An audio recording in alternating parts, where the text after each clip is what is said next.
We were contacted by the city and alerted to the fact that there was a homeless man who the city had helped. They got a bus ticket for him and got him back to his home back in the Midwest. But he had actually been dropped off here in the city of Sarasota by a psychiatric and substance abuse facility in Naples, which is, like an hour, 2 hours away.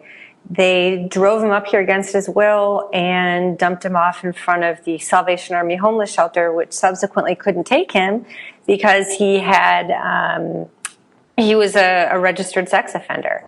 And so they won't take registered sex offenders. And of course, the facility did not call in advance to find that out. They just basically took him there, dropped him off, and left. And so he didn't have anywhere to go.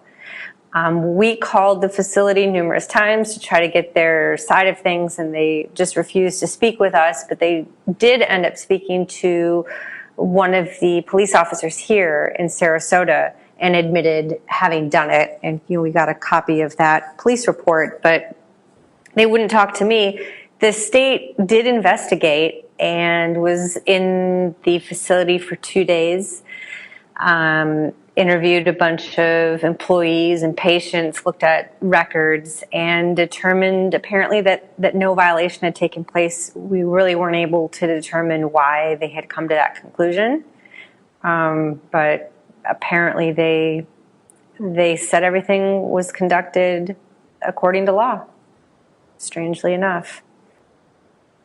This obviously isn't the first time that we've heard of situations like this occurring.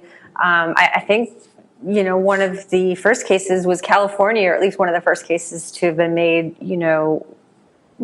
public.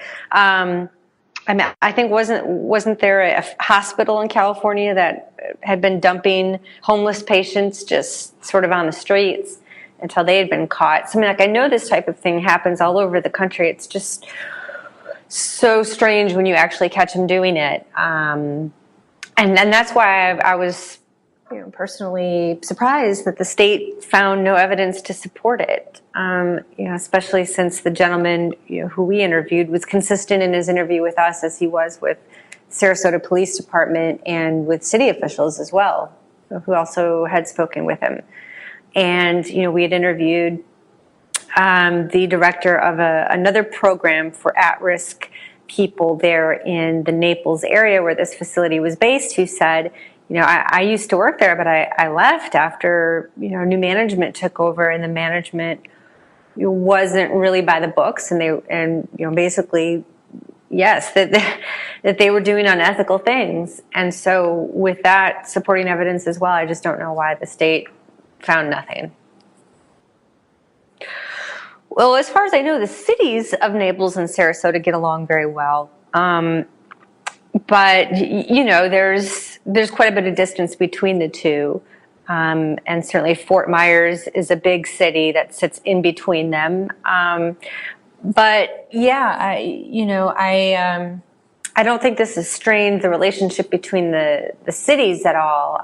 But I know that it really upset our city manager here in Sarasota to know that this facility was doing that. And the facility also refused to take his calls. He had called numerous times to try to speak with somebody in charge there, and his calls had not been returned for a great long while. I think they finally took a call from him after the state had concluded no evidence existed to, cite them for any violations.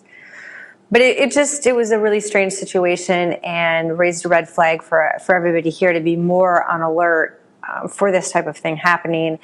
And we suspect, or at least the city suspects, that this type of occurrence probably does happen more than we know about.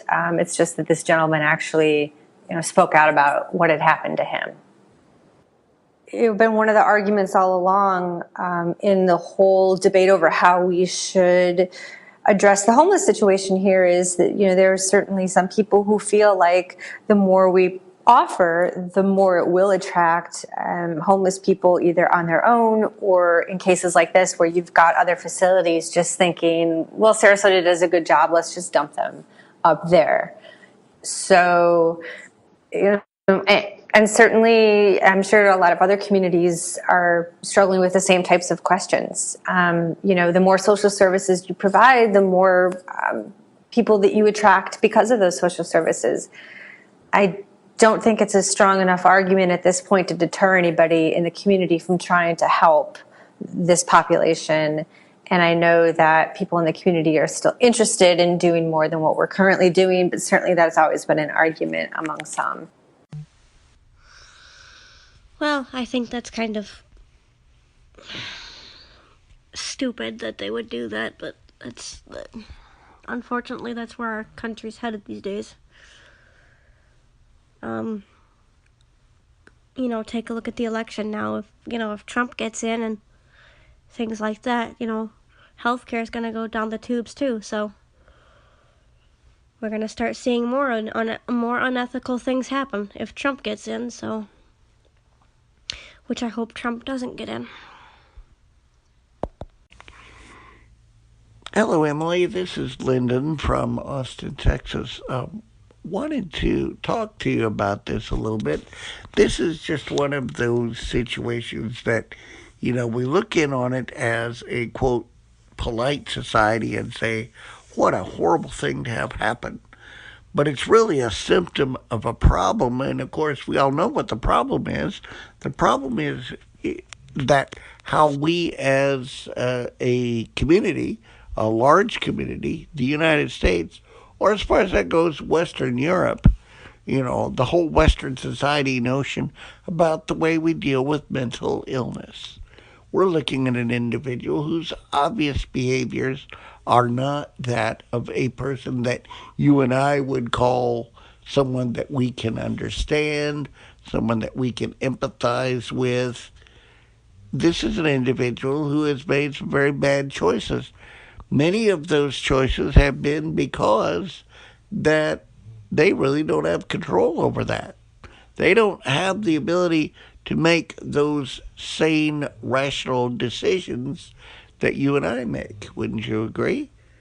I also wonder if because of that we would need to, and the state should, try to find a placement for him in a long-term treatment facility that would allow him to maintain as much, well, I hate to say the words dignity and independence, but because that sounds so PC, but at the same time, this is something that needs to be looked at. Something certainly should be done for this individual and not just putting them on the streets and expecting them to survive. They're not going to survive.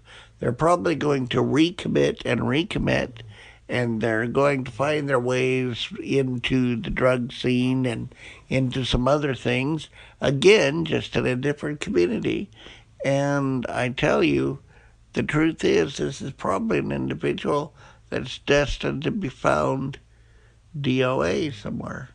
And it's sad because there really is no good facility to deal with this kind of individual who obviously cannot be left to their own devices. We know what happens, when that has happened. So it is something that definitely, in my opinion, needs to be looked at, but also looked at in a very careful way, not just a reactionary sort of, oh my God, look what happened here kind of way, but an actual way to see what it is that's going to best serve this individual's needs.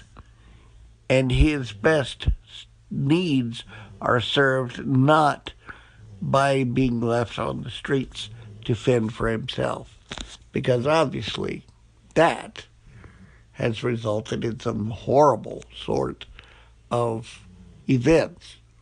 And now what? Just pass the problem on to someone else. It's not a good answer. In fact, it is not an answer at all.